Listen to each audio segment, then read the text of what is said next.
O stress na vida. Eu pensava que o stress era uma doença de gente com dinheiro ou daqueles que ocupam postos de alta responsabilidade, como os políticos, grandes empresários, advogados, juízes ou executivos, e que os trabalhadores assalariados, as donas de casa, se situavam no nível mais baixo da escala do stress. Mas recordo aquela tarde em que a minha mulher teve que sair e eu fiquei a cuidar da casa e das crianças. Ponho-os a dormir às 8 e assim tenho tempo para ler um pouco. Foi a minha análise rápida e optimista. Às 7 tinha que lhes dar o jantar. Às 8, 7:30 o banho. E às 8 em ponto a cama. Papá, vamos brincar a calcar qualquer coisa, disse a Cláudia logo que a mamã saiu. E queres brincar a quem? Perguntei. Às escondidas, replicou sem hesitar.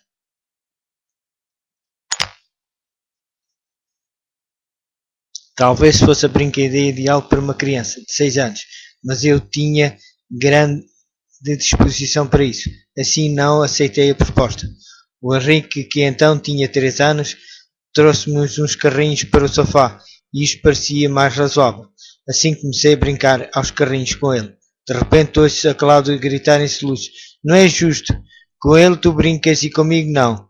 Porque não brincas connosco, sugeri. Porque isso é muito aborrecido. Eu quero brincar às escondidas.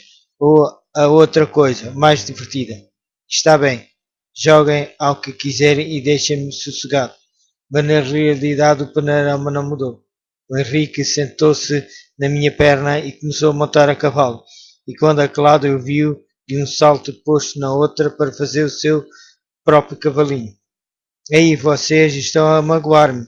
Estejam sossegados. Vou preparar-vos um bom jantar. Tá bem, foi a resposta unânime. Já na cozinha agarrei num par de ovos, preparei a frigideira e o óleo. O Henrique queria ver o que se passava, então sentei-o num lugar alto perto do fogão. O telefone tocou naquele momento. Corri a atendê-lo. Segundos depois, a Cláudia interrompia-me com uma cara de assusto. A garrafa de óleo caiu, mas não fui eu, foi o Henrique. Entrei na cozinha. Ali estava o Henrique sentado em meio litro de óleo derramado, com as calças empapadas e a pingar para o chão. Quando vi a minha cara ao aproximar-me dele, disse em voz muito suave. Foi a Cláudia. Eu sabia que não tinha sido a Cláudia, mas com 3 anos feitos há pouco, a criança já tinha aprendido que se podem culpar os outros pelas nossas próprias falhas. Ao fim e ao cabo eu tinha tido culpa por tê-lo posto ali. Limpei o óleo o melhor que pude, pus a roupa de molho em detergente e pensei em dar-lhe um banho logo a seguir. O banho correu bem, aliás, deu-me tempo para preparar os ovos enquanto tomavam banho. Também pus no forno algumas fatias de pão a tostar e fui à procura dos pijamas. Enquanto os procurava, chegou até mim através do olfato um aviso. Corri para a cozinha, abri o forno e no meio do fumo espesso consegui ver o pão, completamente carbonizado. Entretanto já eram quase 9 horas, 1 hora de atraso sobre o previsto.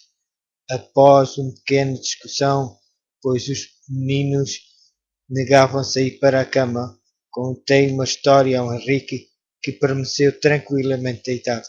Depois dirigi-me ao quarto da Cláudia para lhe contar a ela a história. Já estava a terminar o pesadelo das crianças e finalmente podia relaxar um pouco. Saí do quarto da Cláudia e passei pelo quarto do Henrique que já estava a dormir. Observei e sorri com satisfação. Quando eu vi, papá, tenho sede. Era a Cláudia. Eu sabia que este era o último ato do ritual prévio ao sono. Assim, sem protestar, trouxe o seu copo de água à cama. Naquele momento dirigi-me à casa de banho e de repente ouço o choro desesperado da Cláudia. Por favor, que se está a passar agora por mim? Chorava tanto que nem podia explicar o que se tinha passado. A água tinha entornado na cama. Está claro que não vão deixar o vosso pai em paz. Sai da cama, disse com toda a frustração do mundo. Foi a Cláudia, ouvi atrás de mim. O Henrique tinha acordado com alvoroço. Nesse momento senti toda uma carga física e psicológica das pequenas tragédias vividas nas últimas 2 horas. Senti uma tensão brutal por todo o corpo, uma, uma vontade tremenda de gritar ou de chorar. Tive que me controlar e fazer ao que tinha diante de mim, mas não sem um esforço titânico. Estava a experimentar o stress de uma forma muito evidente. Mudados os lençóis e o pijama da Cláudia, a situação acalmou. Os dois adormeceram em alguns minutos. E era 9:15. Deixei-me cair no sofá. 5 minutos depois ouvi a chave de porta rodar suavemente na fechadura.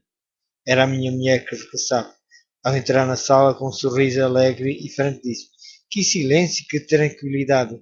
A verdade é que, apesar de tudo, o trabalho de mãe e de dona de casa não é muito duro. Eu já tinha dito isto mesmo noutras ocasiões.